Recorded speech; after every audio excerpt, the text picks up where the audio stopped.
নারী দর্শিত করেছে, এমনকি আমি তাকে আমার বাবার হাত কেটে নিয়ে আক্রোশের জন্য বলতেছি না। আপনারা সুস্পষ্ট ভাবে যে যেটা ভালো সেটাকে ভালো, মন্দকে মন্দ বলে ইনভেস্টিগেশন করে দেখেন।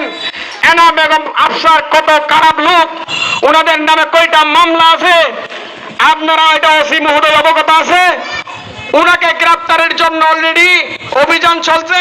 ইনশাআল্লাহ আমরা এলাকাবাসীর পক্ষ থেকে, সংশ্লিষ্ট টেকনাফ থানার সাধারণ মানুষের পক্ষ থেকে একটি সুন্দর, আপনাদের মধ্যে একটি সুন্দর টেকনাফ উপহার দিব। আর যারা রাজনৈতিকভাবে আফসার এবং এনামকে শেল্টার দেওয়ার জন্য দুঃস্বপ্ন দেখছেন, এই স্বপ্ন নয়, এগুলো ভুলে যান। আমাদের হারাবার কিছু নাই, আমাদের যা হারিয়ে ফেলেছি 17 বছর আগে। আমার বাবার একটা দোষ, আমার বাবার এই হাত দিয়ে শহীদ প্রেসিডেন্ট জিয়াউর রহমানের সাথে আমাদের কি ইতিহাস বলে 2 বার হাত মিলিয়েছিল, তারেক রহমানের সাথে 1 বার হাত মিলিয়েছিল। কিন্তু সেই হাত আজ আমার নেতা তারেক রহমান যখন এই বাংলার মাটিতে রাখবেন, ওই দিন হাত মিলাতে পারবে না 1000 কোটি টাকা দিলেও। আমি আপনাদের মাধ্যমে বলতে চাই, ওনার ফাঁসি নিশ্চিত করুন। আর ওনার যারা দূষর আছে আওয়ামী ফ্যাসিস্ট, ওদেরকে আপনারা নিজের হাতে, আমরা আইন তুলে নিব না। প্রশাসন ভাই বন্ধুগণ, আমরা আপনাদেরকে তথ্য দিয়ে সহযোগিতা করব, ওদেরকে আইনের হাতে নিয়ে আসুন।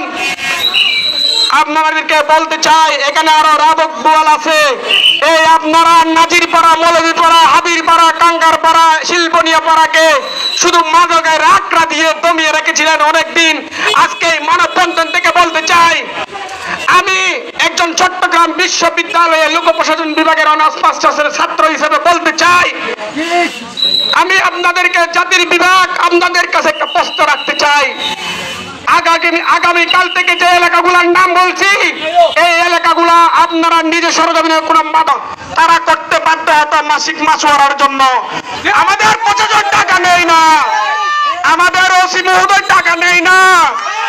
মাদক নির্মূল করে যাবে, আপনারা গুলাতে করবেন না, গুলা পানিতে মাছ শিকারের চেষ্টা করবেন না। যারা এনামকে ধরার পরে তার অস্ত্র উদ্ধারে যাবে, এটা পুলিশের একটা রুটিন, যৌথ বাহিনীর একটা রুটিন। ওইটা নিয়ে গুলাটে করে গুলা পানিতে মাছ শিকার করার চেষ্টা করছেন, এটা দুঃস্বপ্ন। এইটা প্রশাসনের একান্ত বিষয়, ওনারা কি করবেন না করবে এখানে আমাদের ইন্টারফিয়ার করা গেছে না। আমরা হচ্ছে সিভিল পাবলিক জনতা, আম জনতা। কিন্তু আপনারা মনে করছেন আমরা কোনো পাশাই দিচ্ছি, আসলে না। এনামের অস্ত্রগুলো উদ্ধার হোক। যে জুবাইরকে হত্যা করেছে 3টা বুলেট মাটির মধ্যে, একটা মাথার মধ্যে, 2টা মাটির মধ্যে উদ্ধার হয়েছে। এইগুলা তো অবশ্যই অস্ত্র থাকবে কি থাকবে না আপনারা বলেন। যদি আপনারা থাকবেন বলেন, এই তাইলে এই অস্ত্রটা কোথায় গেল? কারো দৃশ্য শক্তির মাধ্যমে আপনারা